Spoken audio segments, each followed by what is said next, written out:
Mga kababayan, kamusta po ang lahat? Nagbabalik po muli ang inyong katambay, si Kamanong po, dito po sa Tambayan Makabayan. Sana po nasa mabuti po tayong kalagayan lahat.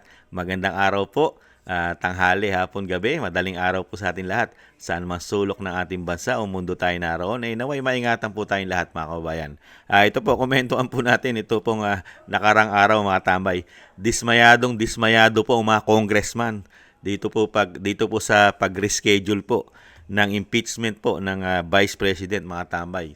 Dismayado mga tambay. Bakit kaya?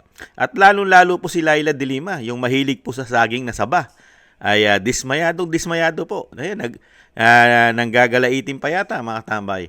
At talagang ang mainstream media po ay nakatutok po sa mga congressman, lalo-lalo po kay De Lima. Unbelievable. Talagang iba na po ang panahon natin ngayon, mga kababayan. Ibang klase. Mas tinatangkilik po yung may mga issue po ng pulburon, mga kababayan. At may issue pa ng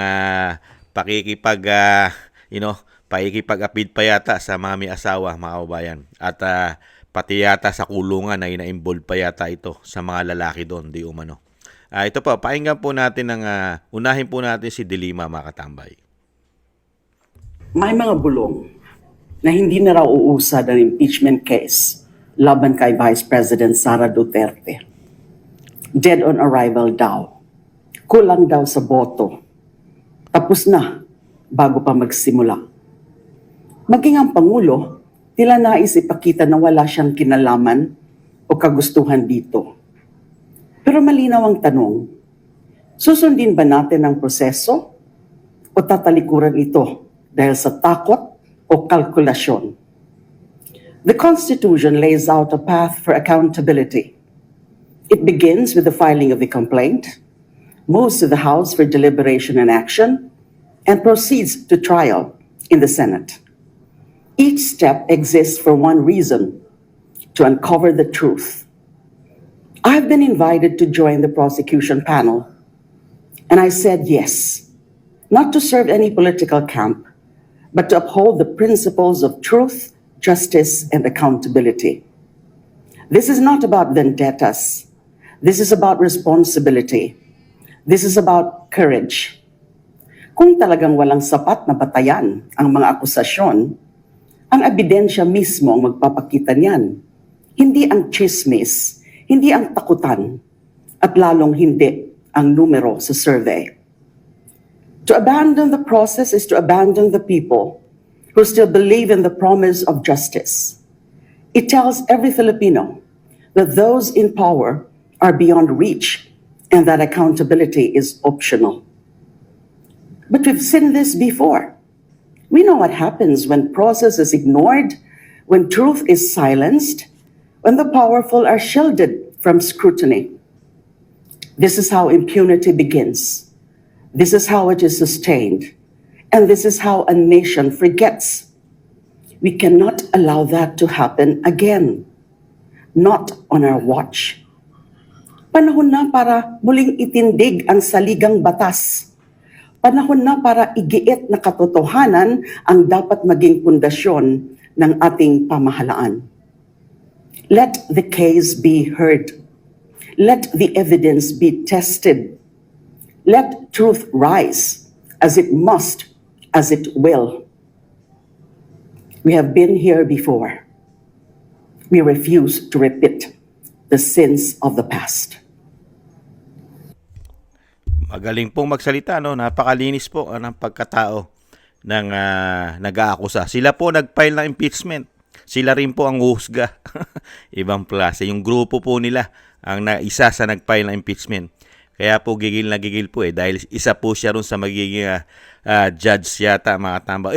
Hindi naman pala judge dahil tapos na nga pala sa Kongreso. Siyempre, yung ebidensya, sila magpipresenta na ebidensya kuno. Di po ba, mga tambay? At ito po yung isang congressman pa, mga kabayan. Gigil na gigil din. Gipit na raw po sa oras ang pag-reschedule, mga tambay. Ibang klase itong mga congressman na ito. Kinababahala sa Umpisa po. Kamara ang pagkaantala sa pagbabasa ng Articles of Impeachment laban sa Vice Presidente. Narito ang kumpirmado siguradong balita mula sa Kamara. Atid ni Radyo Patrol Pamela Vasquez. Pam! Pero ni INT House Deputy Majority Leader Paulo Ortega V, ipit sa oras ng pag-reschedule nito sa huling araw ng sesyon sa June 11. Iginagalang ng mababatas kung mayroon pang priority bills na kailangang maipasa o matalakay sa Senado, lalo't mahalagaan niya ang bawat panukalang batas. Biro pa ng mababatas, ang pag-reschedule ay misulang pakikipag-date na kahit pinaghandaan ay hindi pupuntahan. Isa rin anya itong leadership call sa Senado dahil nasa kamay nito ang magiging takbo ng paglilitis. Iminungkahi ni Ortega sa House Prosecution Team na agahan na lang ang pagdating sa Senado sa nasabing petsa. At yan ang balitang kumpirmado, sigurado. Ito ang Radyo Patrol. Gigil na gigil kasi mga tambay Kasi pag nagbukas na po ang 20 Congress, tapos kang bata ka, wala na po impeachment. Kasi iba na po ang papasok sa 20 Congress, mga tambay. Kaya po gigil na gigil po sila, mga kababayan. Talagang yung pinaghirapan nila na talagang pabagsakin ay mawawalan lang po ng saysay, di umano. Di po ba? At ang pinakakawawa po nito, yung tayong Pilipino, tayo po mga taxpayer ang kawawa. Ang pakinabang po ay nasa kanila. Sila po makikinabang dito sa kapangyarihan Dahil po yung pinaka po, yung magbibigay sa kanila ng problema, matatanggal na nila sa kapangyarihan. Kaya po sila masayang-masaya kung may impeach ito, ang Vice President. Dahil sila po yung may karga-argang maraming problema Kaya nga po tatanggalin nila. Kasi pag naging presidente yon, patay kang bata ka. Di po ba? Dahil sa dami ng korupsyon na natuklasan sa kanila ng Vice President. Di po ba? Pero parinig po natin dito, yung mga katambay, saan po ba nagmula yung impeachment ng Vice President? Di po ba sa grupo, unang-una sa grupo nila De Lima? Ano po yung kanilang gigil na gigil? Yung mga confidential fund daw po, di ba? Confidential fund. Kasama sa DepEd at syempre kasama po yung sa Office of the President, di ba? Office of the Vice President. Ano po ba yung confidential fund? Mga tambay. Ito po, tanungin po natin at pakinggan po natin yung mga maalam diyan katulad po sa COA. Ano po yan, mga tambay? Saka yung ombudsman, nagsalita rin po dyan. Pakinggan po natin sasabihin ng ombudsman Martires at yung dating COA, yung former COA commissioner na si Attorney Guanzon. Ano po ang ibig sabihin at ano po ang confidential fund at ano po ang trabaho ng COA dito sa confidential fund. Ito po, pakinggan po natin mga tambay. Ibalik tanaw lang po natin. So ayan, may isa pa akong sasagot. Pag nire-require niyo po ang isang ahensya ng gobyerno na may confidential fund na mag-submit ng resibo, ay hindi na ho confidential fund yun. It's just that, as you pointed out, the rules No on receipts. liquidation are unclear. No receipts are required. It's in the Correct. circular. You read it. So what happens to that sealed envelope? Who gets to read it? Who gets to check it? The Sila COA lang. auditor. Okay. Yeah. Okay. And it's really in case them. of national agencies, the office of the chair of COA has a specific officer there in the rank of director. If there are further questions, what happens then?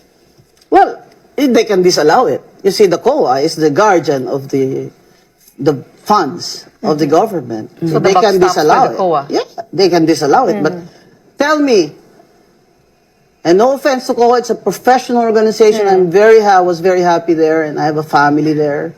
I feel like I'm family up to now. Meron bang confidential fund o intel fund na disallow? Wala, di ba? Wala, di ba? Yeah, wala naman pala. Pag nire-require niyo po ang isang ahensya ng gobyerno Di po ba wala naman pala? Dahil nga confidential fund. Di ba? Kung yung resibo nga hindi nga dapat i-allow dahil confidential fund. Siyempre, alam naman po natin pagka politika na po pinag-usapan dahil nga po wala po silang makuhang malaking issue o talaga hirap po silang talagang kuhanan o gawan ng korupsyon ng Vice President. Siyempre po, dadali na lang nila dyan. Hindi po katulad ng mga congressman. Napakadali pong hanapan ng korupsyon. Kahit po nakapikit ka, makikita mo ang korupsyon nila. Kahit nakapikit ka, mga kababayan. Hindi po ba? Ito po. At gaano po ba kalinis pagdating po sa pera ang isang Laila de Lima? Gaano po siya kalinis? Ito po, pinatotohanan po ito ni Senador, siyempre po, Senador na po si Marcoleta. ang bagong senador po na si Marcoleta po ang nagpatoto po. Lalong-lalo po dito po sa kaperahan at yung mga pera na hindi na po yata naibalik ni Laila de Lima, mga katambay. Isang damukal na pera po. Ito po, pakinggan po natin si Senador Marcoleta, mga katambay. Balik tanaw lang po natin. At DOJ Secretary Laila de Lima.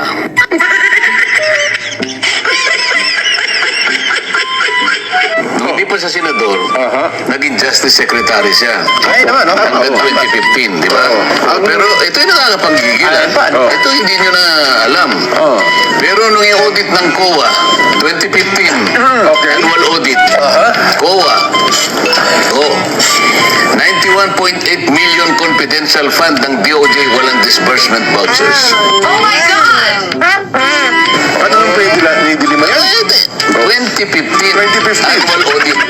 Annual audit report. COA na yan. COA. Madali, pupunta kayo sa COA. Pwede namin makita po yung 2015 ng Department of Justice. 120 million unliquidated cash advance. Confidential fund. Unliquidated pa to.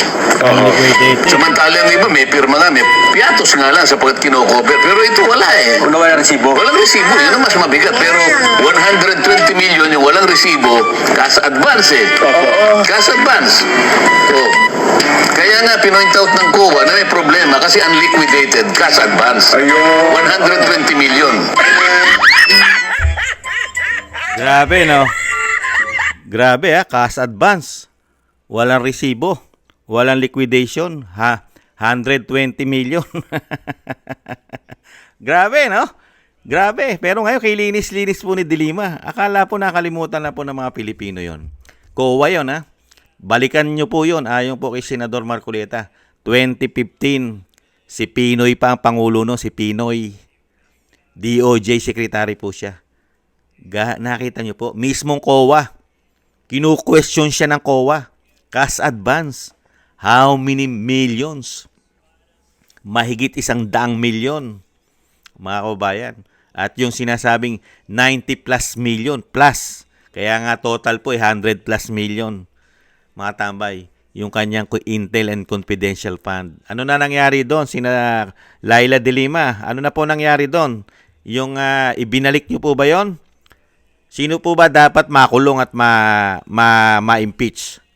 Sino po ba dapat makulong? Sa bagay, nakulong na nga po pala kayo. Nakalaya lang kayo. Kaya nga nagtataka ang mga Pilipino, bakit kayo nakalaya eh? Samantalang sikat na sikat kayo sa National Bilibid. Nagko-concert pa yata kayo ron. Nagsasayaw pa kayo ron. At kilalang kilala nyo ang mga bilangguron. Di po ba? Nagtatanong lang si Kamanong. At involved kayo sa pulburon, gawaan ng pulburon sa Muntinlupa. Nakalaya kayo. Ano kaya nangyari? At may kasama naman nakalaya yan eh. Yung driver na si Dayan, nakalaya na rin yun eh. Di po ba? Nagtatanong lang. Ganon din yung mayor na involved din po dyan sa pulburon. Ngayon, mayor pa. At sabi po ng ating kababayan, kaya raw po nanalo yung mayor na yon. Grabe daw po ang pera. Namili raw po ng boto yon. Napakarami po palang pera nun. Saan kaya galing ang pera nun? Sa pulburon? Namili ng boto, nanalo. Kaya dito po mga tambay, itong mga congressman, paano mo pagkakatiwalaan ito? Itong mga congressman na ito, na yaw-yaw ng yaw-yaw. Palibasa sila po kasi yung mga malalaki po kasi kargada. Ano po yon? Marami po silang mga issue at alam po ng Vice President. At ito po si Laila de Lima, mga tambay. Pag naging presidente po si BP Sara, baka po ito maibalik na naman sa kulungan. Kaya gigil na gigil po. Kung yung problema niya sa COA, mga tambay, mabubuksan ulit yun. Naka-record po yun, 2015. Pwede pong buksan ni Vice President yun. Yung issue niya. Cash advance. Saan niya dinala yun? Alam naman natin, ng mga panahon na yon ay tatakbo po siya, di po ba? Nagpaplano po tumakbo siyang senador noon at nanalo po siya noon, noong 2016. Kaya po, hindi kaya yung pera ng taong bayan, pera ng taxpayer, nagamit niya sa kanyang ambisyon maging senador? Hindi kaya nung panahon na yon? 2015 yan. COA na mismo, COA. At ipinamuka rin po ni dating COA Commissioner si Attorney Rowena Guanzon na talagang confidential fund. Confidential yan. Niresibo nga. Hindi mo pwedeng hanapan nga yan. Sabi rin ni Ombudsman Martires, di po ba? Saan po nila dinadala ngayon dinagdagan po kasi nila yan dahil daw po yung pagbabanta naman. Yun daw impeachable daw po yun. Yung pagbantaan mo raw po ang first family, ang Pangulo at ang First Lady at may kasama pang tinatawag na tambaluslos ng Vice President. Pinagbantaan daw po ang buhay. Nakita niyo po? Kasi sasablay po kasi sila ron sa impeachment nila sa confidential fund Kaya po dinagdagan naman nila.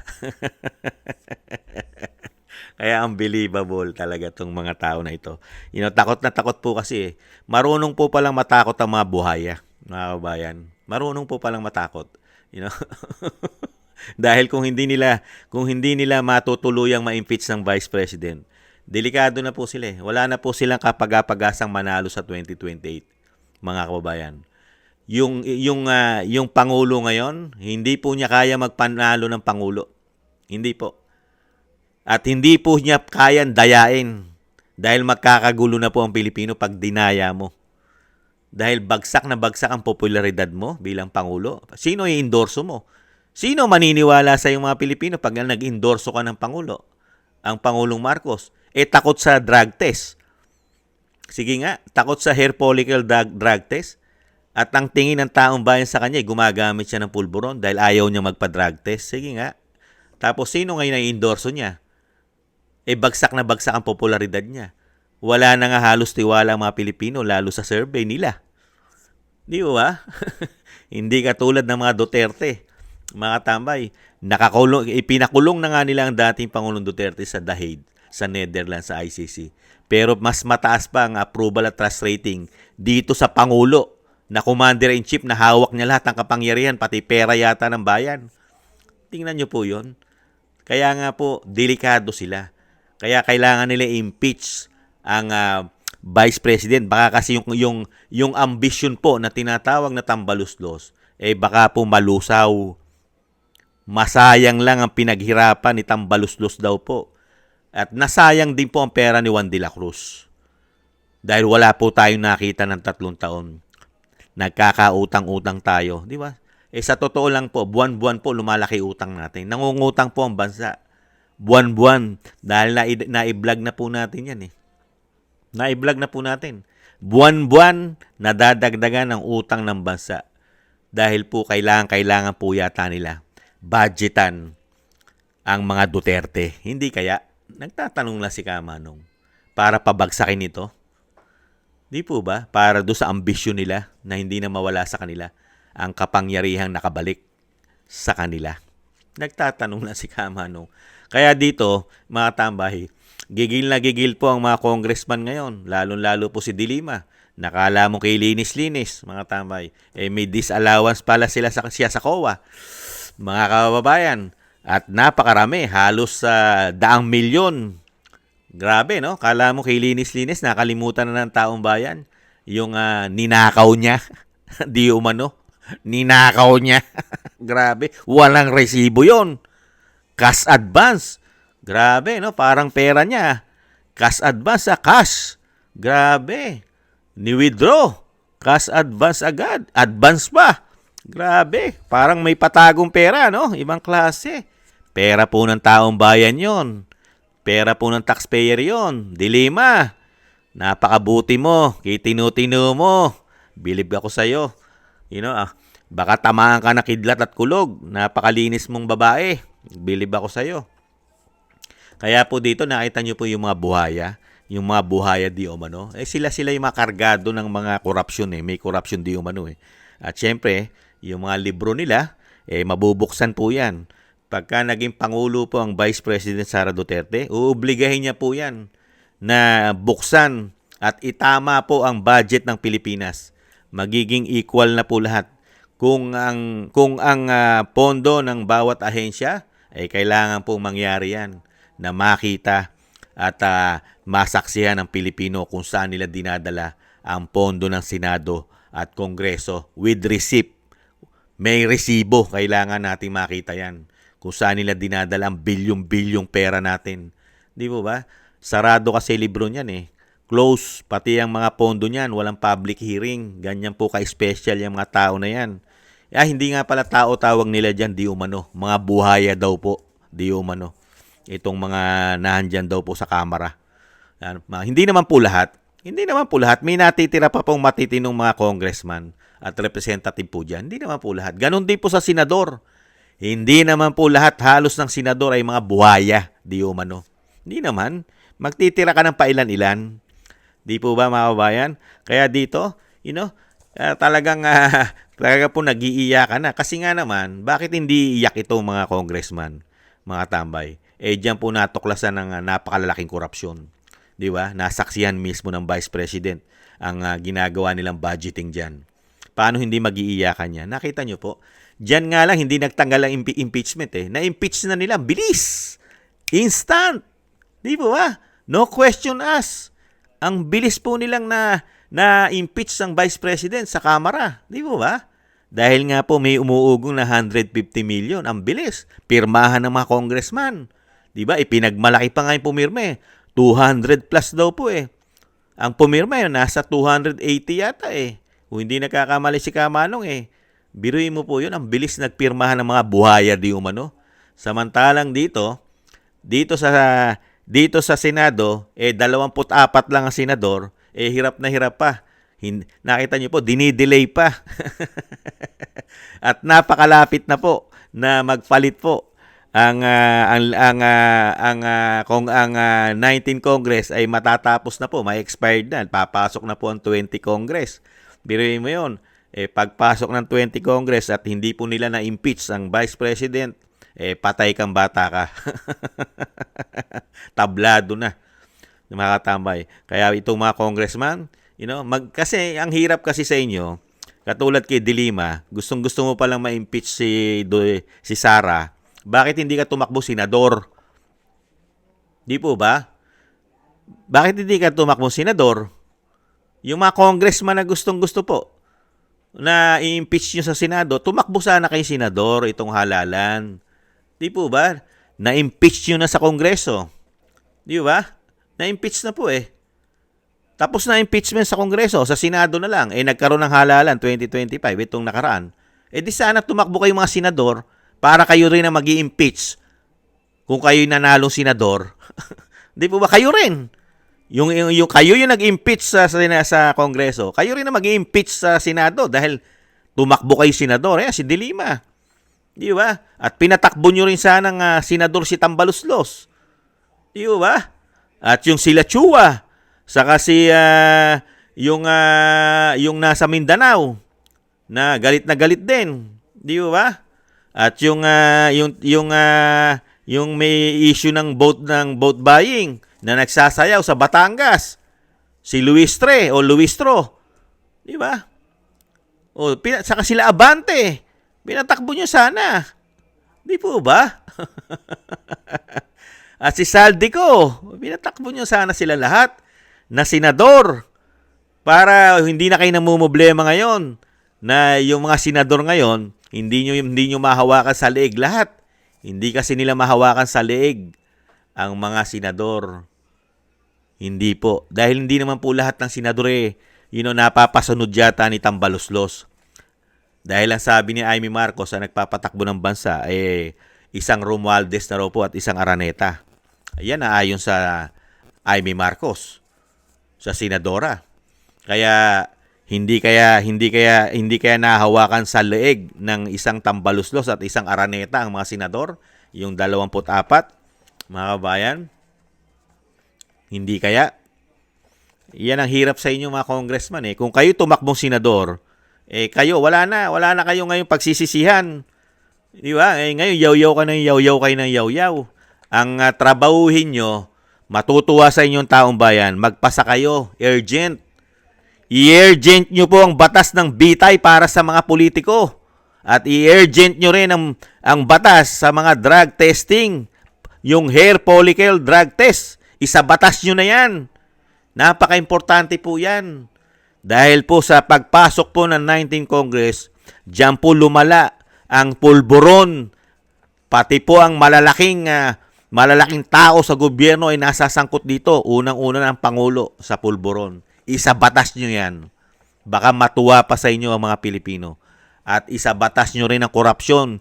Pagpasok kasi ng 19th Congress, lumala po yata ng sobra-sobra ang korupsyon. Hindi po ba, mga congressman? Kaya lang, bakit nyo naman gagawin yan? Di ba? Hindi nyo naman gagawin kahit pitpitin ang mga bayag ninyo, ang mga yagballs nyo, kahit pitpitin yan, hindi nyo ipapasayan. Dahil kayo ang malilintikan. Di po ba? Never nyo ipasayan. Maipapasa lang yan, mga kababayan, pagkakaramihan na po ng matitino ang nariyan. Maraming matitino na po. Ngayon po kasi sa nakikita po natin, nung pumasok po ang 19th Congress, ay mas marami po ang hindi matinong mga politiko. Mas marami po. Mabibilang mo lang sa daliri mo ang matitino. Hindi kaya. Karamihan po ay puro kargado. Kargado ng korupsyon. Di umano. Yan po mga kabayan. Talagang nabibilang na po ang oras at araw ng mga congressman at mga senador. At may pag-asa pa naman yan mga tambay. Tingnan po natin kung dahil ang Vice President gustong-gusto nga nagsalita po kasi ang Vice President gustong-gusto niya pong matuloy talaga yan. At dahil alam ng Vice President malinis siya. Kaya nga hindi po siya natatakot sa impeachment. Hindi. Kaya gusto niya matuloy yan kasi mailalatag niya na lahat. Lahat ay mailalatag niya na sa Senado. Mapag-uusapan na po lahat. At marami pong lalabas na issue dyan, mga tambay. Kasi po, sasagutin po yan ng mga abogado ng Vice President. Mga kabayan. At kumpleto po yan, detalye. Hindi po katulad ni Laila de Lima. Cash advance. Walang resibo. Yan ang dapat ipatawag sa Senado. Yan, si Dilima dapat ay ipatawag sa Senado. Kalkalin po yan. Napakaraming pera po ng taong bayan yan. Saan niya dinala yan? Di po ba? Yan ang dapat usigin. At usigin po lahat ang mga congressman, lalong-lalo yung pumirma sa impeachment. Napaka-importante po yan. Saan po nila dinala? At kailangan makita natin ang resibo sa bawat opisina nila dito sa sinasabi na 150 million pataas daw po di umano ang bigayan sa mga nag-impeach, sa mga pumirma na impeachment sa Vice President, sa House of Representatives. Yan po ang dapat imbestigahan kung yan po may katotohanan. Dapat po imbestigahan yan at hingan po ng mga resibo yan kung saan nila pinagdadala yan. Di po ba? Mga buhaya. Di umano. Di po ba mga kabayan? Yan po mga kabayan, ang gigil na gigil. At talagang mga tambay, ang sinasabi nga po natin, ang mga buhaya pala ay marunong ding matakot. Marunong din po palang matakot ang mga buhaya. Mga kabayan, nagtatanong lang si Kamanong.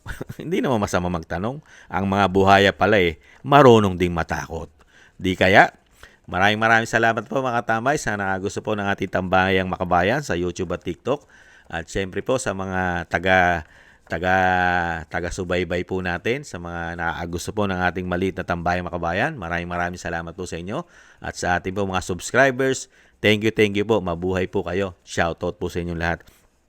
At syempre po, shoutout po sa ating mga kababayan na nagbibigay po ng biyaya at tulong sa inyong lingkod. Shoutout po. Kingston 123 ng Hong Kong, Eric Hershaw ng Canada, Jake Yahoo 4531 ng Maisog, California, USA, Gina Ray, Solid DDS ng Berlin, Germany, Julieta Celona ng Sydney, Australia, Baby Roman, Ate Isa ng Cagayan, Jim Aris ng United Arab Emirates, Jovelyn Watanabe ng Japan, ako si Phil Am, ni Joe, Teodorico Erguisa Jr., si Arfel Villacorta, Wills Bubbles 5697, Rosalina Team 888.